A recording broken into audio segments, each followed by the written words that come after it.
আসসালামু আলাইকুম। আমার বাড়ি হচ্ছে যে মুর্শিদাবাদ, আর মুর্শিদাবাদ নিয়ে আপনাদের সামনে কোনো ব্লগ ভিডিওই নিয়ে আসা হয়নি। তাই ভাবলাম আজকে হাজারদুয়ারি নিয়ে ভিডিও বানাবো আর আপনাদের সামনে প্রত্যেকটা জিনিসের ইনফরমেশন দেব। হাজারদুয়ারি যাওয়ার জন্য আমি আর সাইদুল বাইক নিয়ে চলে আসলাম স্টেশনে। এখান থেকে আমরা ট্রেন ধরে যাব যাতে আমাদের অনেক সুবিধা হয়, কারণ বাইক নিয়ে গেলে আমাদের অনেক চাপ হয়ে যাবে। তার জন্য টিকিট কাউন্টারে এসে টিকিট কেটে নিলাম, আর এখান থেকে টিকিট প্রাইস হচ্ছে মাত্র 10 টাকা। একদম অল্প বাজেটে আজকে হাজারদুয়ারি ঘুরে আসবো আর আপনাদেরকেও সমস্ত জিনিসের ইনফরমেশন দেব। তো যাই হোক, আমরা ট্রেনে উঠে পড়লাম আর উঠে দেখলাম এখানে সিট তো একদম পুরোই ফাঁকা। ট্রেনে উঠলে তো আমাদের সবার জানালার ধারে সিটটাতেই চোখ পড়ে, তাই আমিও জানালার ধারে বসে বাইরের সুন্দর ভিউ দেখতে দেখতে যাচ্ছিলাম। এখান থেকে আমাকে এখন লালবাগ স্টেশন যেতে হবে। ভেবেছিলাম আমি ডাহাপাড়া স্টেশনে নামবো আর সেখান থেকে হাজারদুয়ারি যাওয়াটা একটু সুবিধা হবে, কিন্তু এই ট্রেনটা ডাহাপাড়া স্টেশনে দাঁড়াবে না, সেই জন্য আমি লালবাগ স্টেশনেই নেমে পড়লাম। স্টেশনের বাইরে অনেক টোটো লেগে থাকে, সেখানে আমি টোটো ধরলাম না, দুপা এগিয়ে এসে আমি রোডের ধারেই চলে আসলাম, কারণ এখান থেকে টোটো ধরলে ভাড়াটা অনেক কম নেয়। আমরা যখন দাঁড়িয়েছিলাম তখনই রেলগেটটা উঠলো আর সঙ্গে সঙ্গে টোটো পেয়ে নিলাম, আমাদেরকে বেশিক্ষণ দাঁড়িয়েও থাকতে হয়নি। এখান থেকে আমাকে এখন যেতে হবে লালবাগ ফেরিঘাটে, আর সেখানে ঘাট পার করে আবার টোটো ধরে আমাকে যেতে হবে হাজারদুয়ারির গেটে। কিন্তু আমি যদি ডাহাপাড়া ধাম স্টেশনে নামতাম তাহলে ঘাট পার করে হেঁটেই হাজারদুয়ারি যাওয়া যেত। তো যাই হোক, সেটা যখন হয়নি তখন আর ভেবে লাভ নেই। তো ঘাটে এসে আমি টিকিট কেটে নিলাম, এক একজনের 5 টাকা নিল। তো আমি আর সাইদুল পার হচ্ছি, সেজন্য আমার কাছে 10 টাকা নিল। আমি যখন এলাম তখন নৌকা তো ঘাটে লেগেই ছিল, আমাদেরকে বেশিক্ষণ নৌকার জন্য অপেক্ষা করতে হয়নি।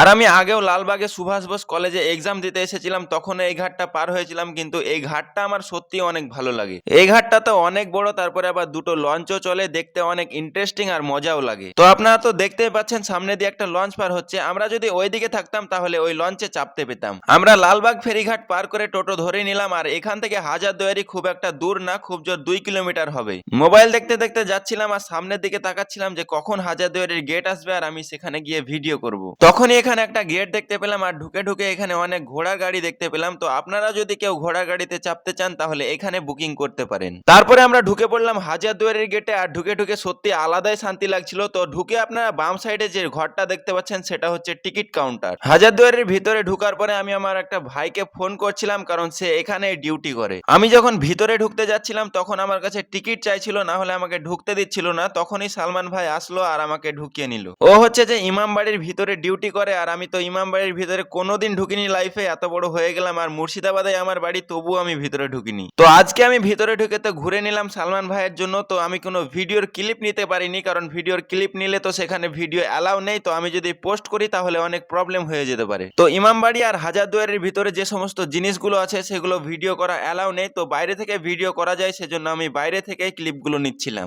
হাজারদুয়ারি সিঁড়িতে উঠে আমি উপর থেকে ভিউগুলো দেখছিলাম, আর এখান থেকে তো ভিউগুলো দেখতে খুবই সুন্দর লাগছিল। তো এখান থেকে আপনারা তো দেখতেই পাচ্ছেন পুরো এলাকাটাই দেখা যাচ্ছে, আর এখান থেকে ভিউটাও কিন্তু দারুণ লাগছে। এখানকার সব থেকে ইন্টারেস্টিং জিনিস হলো এখান থেকে ইমামবাড়িটাকে দেখা, তাই আমি বসে বসে ইমামবাড়িটাকে দেখছিলাম আর আমাকে সবাই দেখছিল। এখান থেকে বসে বসে আমি ইমামবাড়িটাকে দেখছিলাম, তখনই আমার চোখ পড়লো ওইদিকে ঘড়ি ঘরের দিকে। আর ওই ঘড়ি ঘরটা একটা গার্ডেনের মিডিলে আছে, সেজন্য ভাবলাম যে দেখে আসি, তাহলে গার্ডেনটাও ঘোরা হয়ে যাবে আবার ঘড়ি ঘরটাও দেখে আসা হয়ে যাবে। কিন্তু আমার হাজারদুয়ারিটা এত ভালো লাগছিল যে সেটার দিকে আমি বারবার তাকাচ্ছিলাম। তো আমি এখন গার্ডেনের রাস্তায় ঢুকে গেলাম। তো আপনারা তো দেখতেই পাচ্ছেন রাস্তাটা কত সুন্দর, আর বাগানের ভিতরটাও কিন্তু অনেক পরিষ্কার আর পরিচ্ছন্ন। আমি এখানে ঘড়ি ঘরটা দেখার জন্য আসলাম, আর ঘড়ি ঘরের কাছে এসে এখান থেকেও কিন্তু হাজারদুয়ারির ফুল ভিউটা দেখা যাচ্ছিল। সত্যি হাজারদুয়ারি আসলে আলাদা একটা খুশি লাগে আর অবাকও লাগে, কারণ এত বছর আগে এত সুন্দরভাবে কিভাবে তৈরি করেছিল। এই হাজারদুয়ারি নামটা রাখা হয়েছিল কারণ এখানে 1000টা গেট আছে, কিন্তু সব গেটগুলোই কিন্তু রিয়াল নয়। অনেকই গেট আছে যেগুলো নকল গেট, আর সেই নকল গেটগুলো করা হতো শত্রুদের হাত থেকে বাঁচার জন্য।